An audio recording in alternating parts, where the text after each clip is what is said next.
The salesman wasn't always a cruel or insane man. He once had a kind heart. He just wanted people to smile at him, to accept him. But fate had other plans. This is the story of the man who invited players to the Squid Game.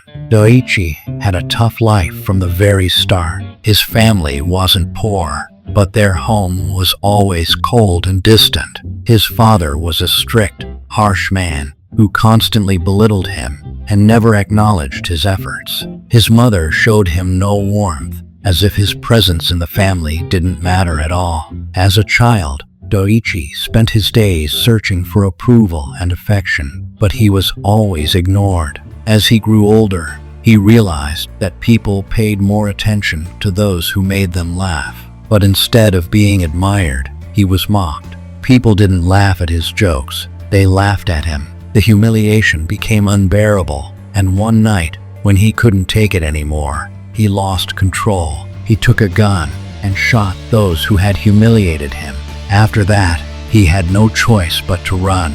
He lived like a fugitive, lost and desperate, until one day, he received an offer that would change everything, an invitation to participate in the deadly Squid Game. With no other options, he accepted. He chose the red card and became one of the masked guards. For the first time in his life, he felt true power. In the outside world, he had always been ignored and ridiculed, but here, he was the one in control.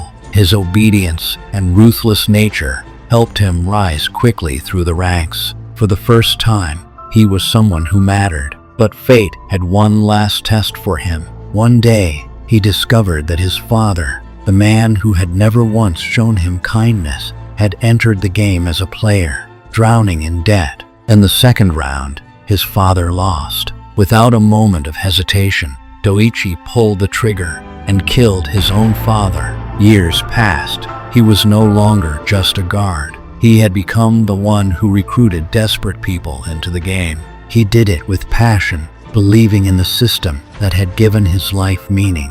But then, one day, Gi-hun, a past winner of the game, decided to fight back. That decision changed everything. Daichi, whose entire purpose in life revolved around the game, stayed loyal to its rules until the very end. In one final gamble, he played Russian roulette for his own life and lost. But as he died, he felt at peace. In the end, they buried his body in Gi-hun's home. No one knew his real name. On his grave, they simply wrote, "Salesman."